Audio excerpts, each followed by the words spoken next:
If you're one of those weirdos who doesn't spend their time researching movies that came out 61 years before you were born, chances are you probably don't know the history of The Wizard of Oz on home media. Now, The Wizard of Oz has been around for every era of home media, so we have a lot to cover. I mean, this movie was around to see a Betamax release. Betamax. Everyone knows Betamax. And yes, I still am going to do the Oz movie reviews. I know it's been a while since I posted the last one. I've had some Wi-Fi issues, copyright issues, personal life issues. Yeah, this is not a professional operation, clearly. So, without further ado, let's get into the history of The Wizard of Oz on home media. The Wizard of Oz was first released on VHS in 1980. I imagine it had to be quite a big deal at the time. Up until now, the movie was basically known for being this big event you could only see once a year, like a comet in the sky. It was like its own holiday. This really marked the end of an era for the movie. It's honestly somewhat bizarre to think. I mean, back then movies were more akin to plays. You could see it a few times during its run, but that was it. You couldn't take it home or anything like that. And the culture of movies now is so built on this nerdy analyzation. Being able to pick out any random clip, or pause and rewind whenever you want. Being able to memorize every detail, every line of dialogue. This was the first time people could ever experience that kind of luxury with this movie. The first two releases of this movie had the Kansas scenes in black and white, rather than the original sepia tone. The black and white stemmed from the 1955 theatrical re-release for the movie. It's unclear why the sepia tone was changed to black and white for the 1955 release, or why the original home media releases had this black and white, but it's interesting nonetheless. This was also how the movie was shown for years and years on TV. I really like the covers for these early releases. They have that vintage charm. They just seem a lot more cleanly made. Most of the ones we see now look badly photoshopped in plastic. The vintage look just looks a lot more polished and refined. It gives a certain unique charm to the cover. The second release for The Wizard of Oz came in 1985, 5 years later. You'll find that the 5 years later thing becomes a pattern for how often the movie is released. I like the cover on this one too, for the same reasons I like the cover of the last one. Although it is kind of unintentionally funny. Dorothy, Scarecrow, and Tin Man look all happy, then Lion's just looking at them, crying. This VHS was reissued in 1988 with a different cover, now with the focus on the witch. I always find it interesting when a cover focuses on the witch. You would think it would focus more on primary colors and the main protagonists of the movie, but I'm not complaining. I think there's more artistic value in picking something from the movie and sticking to it, rather than trying to throw everything from the movie onto one cover. So it's good that they stick to one theme. This next release was notable for many reasons. The 1989 50th Anniversary VHS.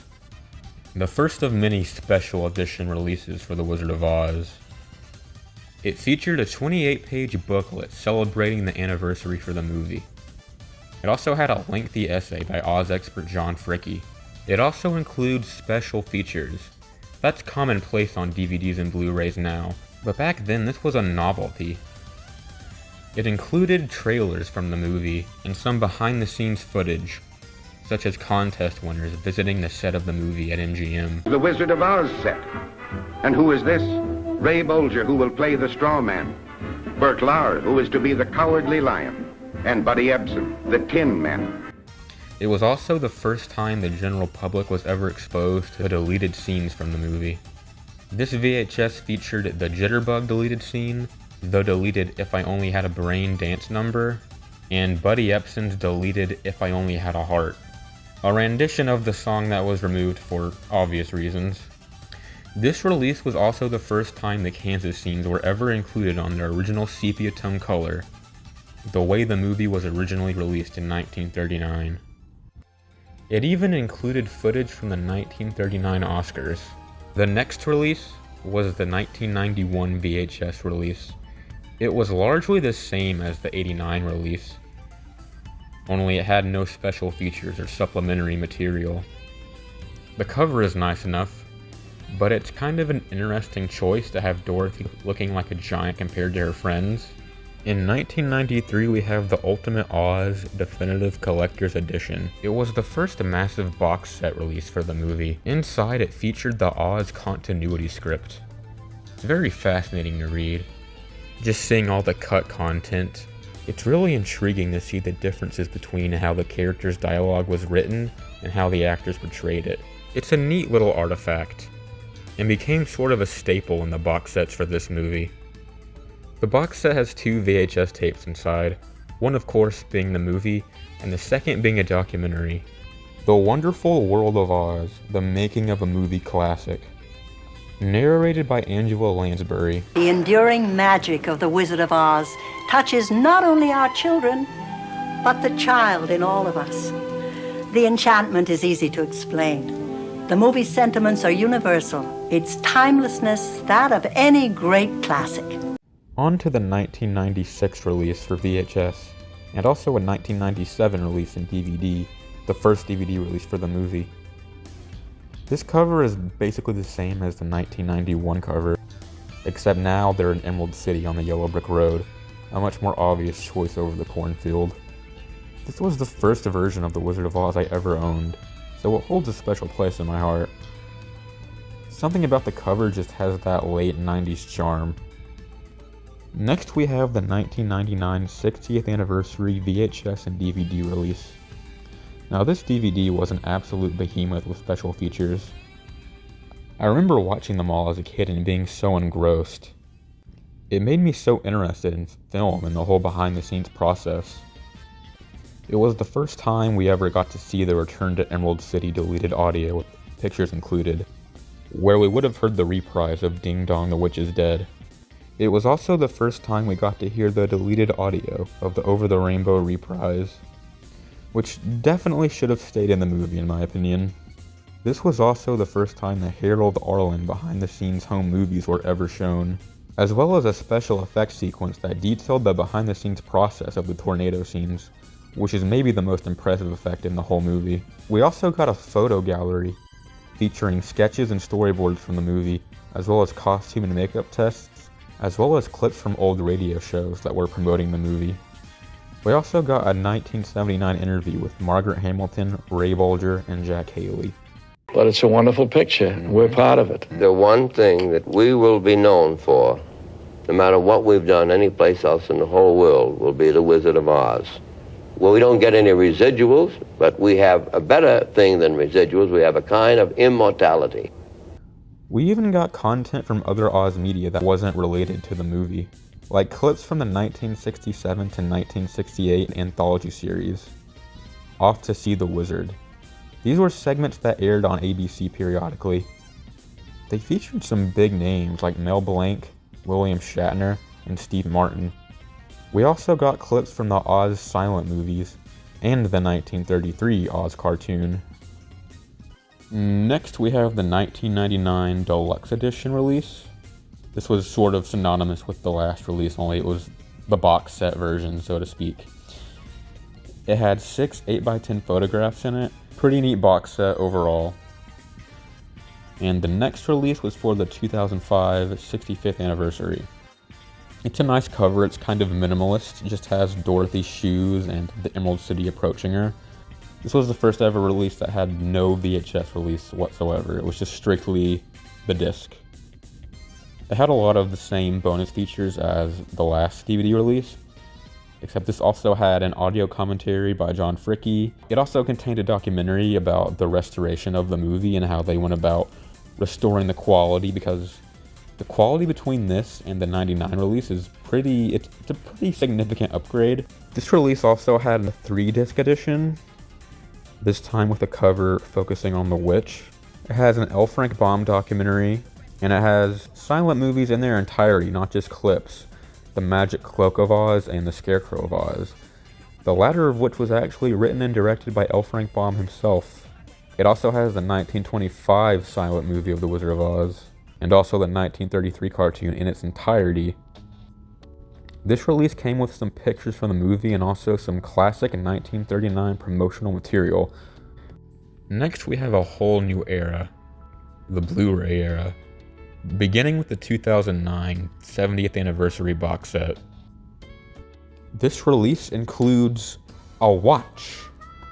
Wow, a watch. It's just what I wanted for my Wizard of Oz box set, a watch.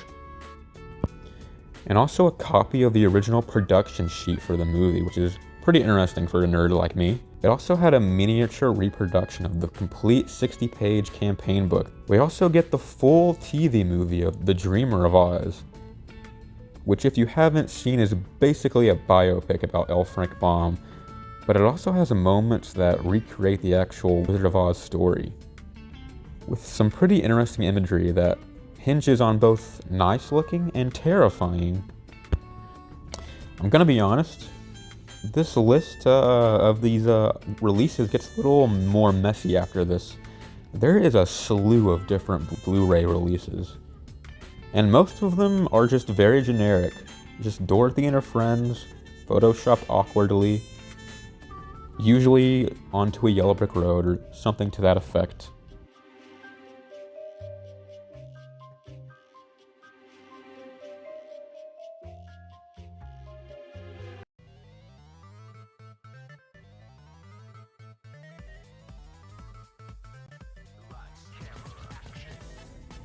And then there's this. I don't even know what this is. It looks like a crime drama. Every character looks like they're guilty of committing some heinous crime, especially Tin Man. There were also the 3D releases.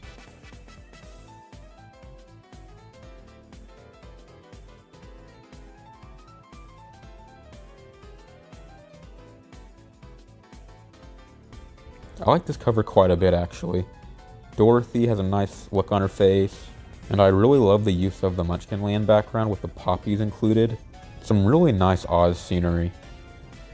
Then we have the last ever box set for this movie, the 75th anniversary box set. This included a diary. There's also a cute little Oz flash drive, a diploma, a heart-shaped clock, and a courage medal.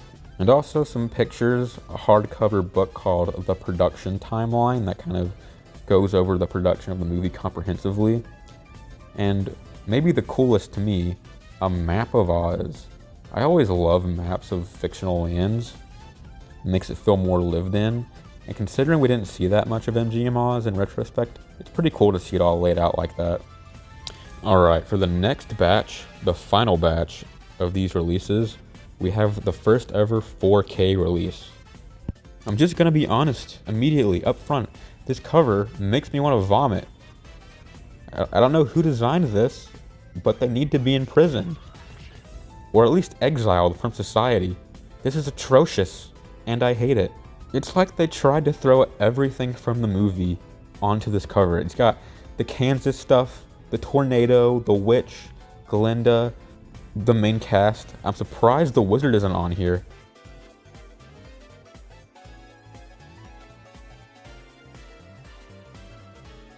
I mean, why even stop at Oz? Put Obama on the cover. Put me on the cover.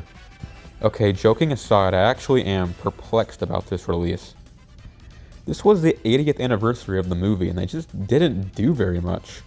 I mean, they went all out every other anniversary. For the 75th anniversary, they released it a year early. There was promotional stuff everywhere. They re-released the movie theatrically. They did so much stuff. And for the 80th anniversary, it was just nothing. Not even a box set like usual. Did they not put much effort into it because they know people don't really buy Blu-ray and DVDs anymore? Maybe it just felt redundant. There's been multiple box sets of this movie. I don't really know what else they could add. There was also this other cover that clearly took stock photos from the 2005 release. But there is one release from the 4K batch that I really love. The 2019 Steelbook. And it's such a contrast from that other cover. It's a good example about how sometimes less is more. You don't need to jam-pack every single element of the movie to evoke the emotions. In fact, just seeing Dorothy laying there in the poppies looking all peaceful, that evokes more of the emotion of the movie than that sloppy cover did. It's one of the best covers the movie has ever had for a release. I mean, it's honestly just gorgeous. That pretty much covers the home media releases of The Wizard of Oz. I thought about doing this for the books, but considering it's in the public domain and there's like 50 different covers of the book being made every day, I think I would die if I tried to make that. So I better just go ahead and release this before the movie is also in the public domain, because this would be about 24 times longer. I hope you enjoyed this video. If you like this video, subscribe, comment, like, look at all my social media in the description, and be on the lookout for more Oz videos from me. Which release of this movie was your favorite? I'm really curious to see what you guys think. As far as the covers go, the first three and the recent steelbook are probably my favorite. As far as the special features go, I really like the 1999 version. Let me know what you guys think. In the meantime, have a great day.